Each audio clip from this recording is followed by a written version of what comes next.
अभी भी हमसे कहीं ना कहीं जेलसी करती है कि भारत ओलंपिक में आगे क्यों जा रहा है। विनेश फोगाट जिसके साथ अभी जिस तरह का गेम हुआ है, तो एलपीयू अब कैसे उनको इस सदमे से निकाले। पेरिस में ओलंपिक चल रहे हैं, भारत के एथलीट और खिलाड़ी अपना जलवा दिखा रहे हैं, लेकिन वहां कई जगह उन्हें मुश्किलों का सामना करना पड़ा। मुश्किलें ये कि हमें लगता है कि हमारे साथ इनजस्टिस हो रहा है। हम बात कर रहे हैं राज्यसभा सांसद और एलपी यूनिवर्सिटी के चांसलर अशोक मित्तल जी से। अशोक जी, आज आपकी यूनिवर्सिटी के स्टूडेंट भी हैं विनेश फोगाट, उनको लेकर भी पूरा देश अपसेट है, तो आपकी क्या प्रतिक्रिया है इस? देखिए, जो विनीश फोगाट जो एक नाम है, वो एक ऐसा नाम है जिसको पूरे देश को जिस पे मान है। पूरा देश उसका नाम लेकर सम्मानित महसूस कर रहा है। उस बच्ची ने अपनी मेडन एंट्री में सिल्वर तक तो एक तरीके से हासिल कर ही लिया था, और वो बच्ची में इतनी काबिलियत थी कि वो गोल्ड भी हासिल करके आती इस ओलंपिक में हमारे लिए। लेकिन एक 100 ग्राम के वजन का बहाना बना के उसको प्रतियोगिता से बाहर कर दिया गया। जो जो भी उसने अभी तक जीता था उस सब से वंचित कर दिया गया। तो ये जो इनजस्टिस, ये जो अन्याय एक भारत के बच्चे के साथ हो रहा है, एक एलपीयू के बच्चे के साथ हो रहा है, एक देश के बच्चे के साथ हो रहा है, ये हम सबको बहुत ज़्यादा दुख दे रहा है। पूरा भारतवर्ष दुख में पीड़ित है। इस कदर तक के हमारे भारत के माननीय प्रधानमंत्री जी ने भी ट्वीट किया और उस बच्ची को चैंपियन ऑफ चैंपियंस का खिताब दिया। उस बच्ची को कहा कि आप पूरे देश के बच्चों के लिए, यूथ के लिए प्रेरणा है। तो उन्होंने जिस तरीके से ये हौसला अफजाई की, तो उससे हम सब में थोड़ा सा एक हौसला आया है, उस बच्ची में भी हौसला आया है। और मुझे उम्मीद है कि वो इन सब मुसीबतों के बावजूद वो चैंपियन ही है और चैंपियन ही बन के निकलेगी। भारत के प्रधानमंत्री जी ने आईओ के, जो इंडिया के प्रेसिडेंट हैं, पीटी उषा जी, उनको भी निर्देश दिया है कि आप देखें कि इस लड़ाई को हम कैसे लड़ सकते हैं। उनके जो भी नॉर्म्स रूल्स रहते हैं उसके अंतर्गत जो जो भी प्रोटेस्ट कर सकते हैं, जो जो भी हम न्याय मांगने के लिए अपील कर सकते हैं, या जो भी और तरीका, वो सारे इस्तेमाल करें और देश उनको पूरा सपोर्ट करेगा। और भारत की तरफ से प्रोटेस्ट भी दे दिया गया है। तो मैं उम्मीद कर रहा हूँ कि भगवान भारत की इस बच्ची को, हम सब की बच्ची को, देश के बच्चे को न्याय देगा और वो जीत के निकलेगी। हमें इसमें अभी फौरी तौर पर फौरन क्या करना चाहिए जिससे कि हम विनेश फोगाट को, भारत को, जो मुकाबले में सबसे आगे है इसमें, उसको उसका न्याय दिला सकें। देखिए, भारत के माननीय प्रधानमंत्री जी ने पहले ही आदेश जारी कर दिए गए हैं आईओसी के प्रेसिडेंट पीटी उषा जी को कि आप हर तरीके से, हर लीगल तरीके से और हर फोरम पे जो जो भी कर सकते हैं उनके नॉर्म्स के मुताबिक वो करें, प्रोटेस्ट करें, डिसेंट दें, और जो जो भी कर सकते हैं वो करें। और इस बच्चे को न्याय दिलाएं कि यदि 100 ग्राम का फ़र्क है तो उसको वो कैसे ठीक कर सकते हैं। और दूसरा कि जो मशीनें जितनी भी आप परफेक्ट हों, तो 100 ग्राम तो मशीनों में वैसे ही डिफरेंस आ जाता है। और ये शायद बाद में हुआ जब वो सिल्वर मेडल एक तरीके से जीत चुकी थी। तो ये ऐसा क्यों हुआ, ये थोड़ा सा देखने वाली बात है। जब भारत क्वार्टर फाइनल खेल रहा था हॉकी में, वो भी, उसमें भी हमारी यूनिवर्सिटी के 8 बच्चे हैं, कैप्टन भी लवली प्रोफेशनल यूनिवर्सिटी से है। वहाँ भी गेम के 10 मिनट बाद तकरीबन ही हमारे एक बच्चे को रेड कार्ड दिखा के पूरी गेम से उसको बाहर कर दिया गया। जबकि पूरी दुनिया कह रही थी कि इतना बड़ा उसका गलती नहीं थी कि रेड कार्ड दिखाया जाता, उसको 10 मिनट के लिए, 5 मिनट के लिए बाहर किया जा सकता था। तो वो लगता है कहीं ना कहीं जो वेस्टर्न कंट्रीज हैं वो अभी भी हमसे कहीं ना कहीं जेलसी करती हैं कि भारत ओलंपिक में आगे क्यों जा रहा है। पिछली बार हमने बड़ा अच्छा प्रदर्शन किया, इस बार उससे भी बेहतर कर रहे थे, पर कहीं ना कहीं हमें लगता है खींचा जा रहा है। विदेशी ताकतें, वेस्टर्न कंट्रीज नहीं चाहती कि भारत खेलों में वो अपना रुतबा बनाए, और जो जो भी उनके हाथ में कोई भी तरीका लगता है उससे वो हमें खींचती हैं। तो मुझे लगता है भारत सरकार ने इस चीज़ का संज्ञान लिया है, प्रधानमंत्री जी ने खुद संज्ञान लिया है।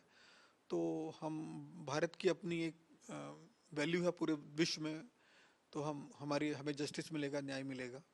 लवली प्रोफेशनल यूनिवर्सिटी की बात करें, एलपी यूनिवर्सिटी की, जिसके आप चांसलर हैं, तो उसमें कितने खिलाड़ियों के लिए अलग से क्या सुविधाएं रहती हैं जिससे कि वो यहाँ तक पहुँच पा रहे हैं, और दूसरा वो अपनी जो स्कूल कॉलेज की पढ़ाई है उसको लेकर कितने कम?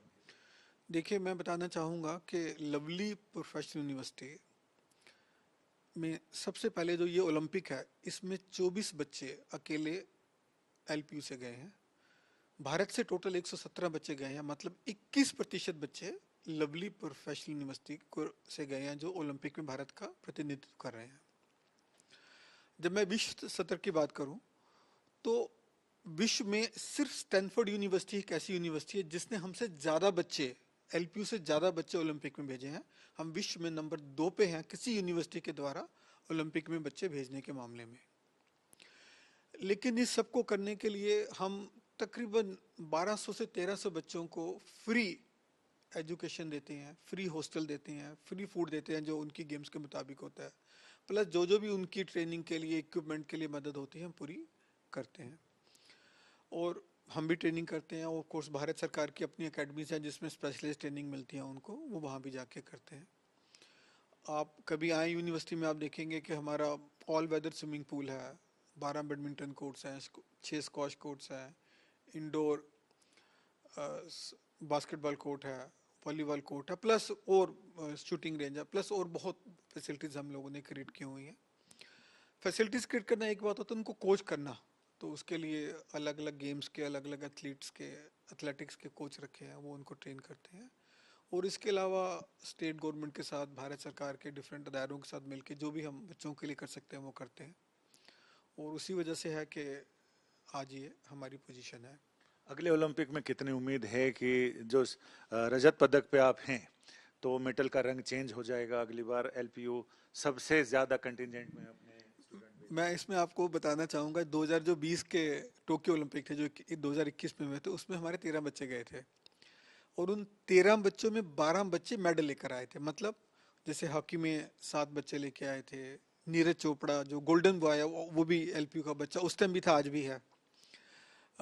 ऐसे ही बजरंग पूनिया था, ऐसे ही पैरा ओलंपिक्स में हमारे बच्चे थे, निषाद करके जो सिल्वर लेके आया था।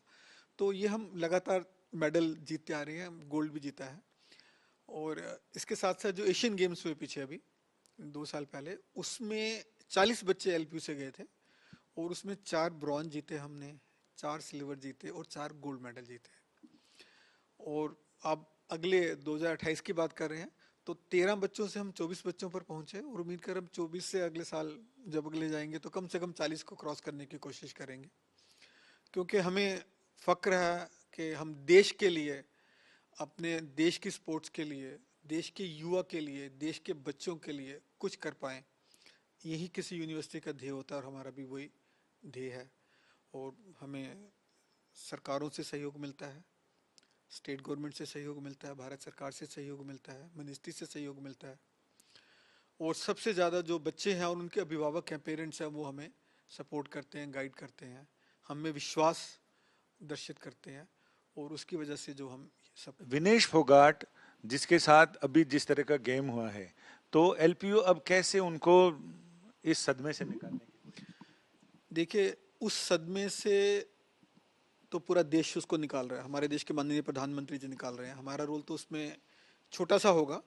लेकिन हमारे यहाँ एक ट्रेडिशन है कि जो बच्चा सिल्वर मेडल जीत के आता है, हम उसको 25 लाख रुपए की पुरस्कार राशि देते हैं। तो हमारे हिसाब से तो वो चैंपियन है, वो सिल्वर मेडल जीत चुकी है, तो हम उसको 25 लाख की राशि अब भी देंगे, चाहे उसको फॉर्मली मेडल नहीं मिला है, पर हमें पता है वो मेडल विजेता है, और उसका हम पूरा सम्मान करेंगे। और ये छोटी सी चीज़ है जो हम कर सकते हैं उसके लिए, क्योंकि देश की दुआएं उसके साथ है, हम ये बिल्कुल करेंगे।